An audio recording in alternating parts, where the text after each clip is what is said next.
Hi. So recent டேஸ்ல ஒரு panic create பண்ற மாதிரி ஒரு நியூஸ் வந்திருக்கு. That is usage of benzyl peroxide. So இது பாத்தீங்கன்னா இது கேன்சர் காஸ் பண்ற மாதிரி பென்சீனா மாறுது அப்படின்ட்டு ஒரு இன்ஃபர்மேஷன் ஸ்ப்ரெட் ஆயிட்டு இருக்கு. ஸோ இந்த மாலிக்யூல் பாத்தீங்கன்னா டெர்மட்டாலஜிஸ்ட் ப்ராக்டிஸ்ல மோர் தென் 60 இயர்ஸா யூஸ் பண்ணிட்டு இருக்கக்கூடிய ஒரு மெடிசன். ஸோ இது மெயினா ஆக்னி கண்ட்ரோல், ஆக்னில இருக்கக்கூடிய அந்த ரெட்னஸ், பெயின், இன்ஃப்ளமேஷன் இதெல்லாம் கம்மி பண்றதுக்கு கோல்ட் ஸ்டாண்டர்ட் ட்ரீட்மெண்ட்.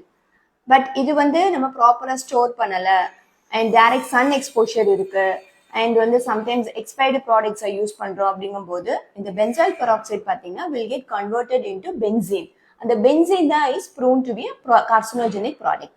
ஸோ என்னென்ன ஃபேக்டர்ஸ் பிளேஸ் ரோல் பார்த்தீங்கன்னா starting from the manufacturing, warehouse ஸ்டோரேஜ்ல இருக்கக்கூடிய டெம்பரேச்சர், டிரான்ஸ்போர்ட்டேஷன்ல மெயின்டைன் பண்ணக்கூடிய டெம்பரேச்சர், அஸ் வெல் அஸ் நம்ம எண்ட்ல கிளைண்ட்ஸ் கையில கிடைக்கக்கூடிய ப்ராடக்ட் என்ன டெம்பரேச்சர்ல மெயின்டைன் பண்றது வரைக்கும் மெயினான ரோல் பிளே பண்ணுது.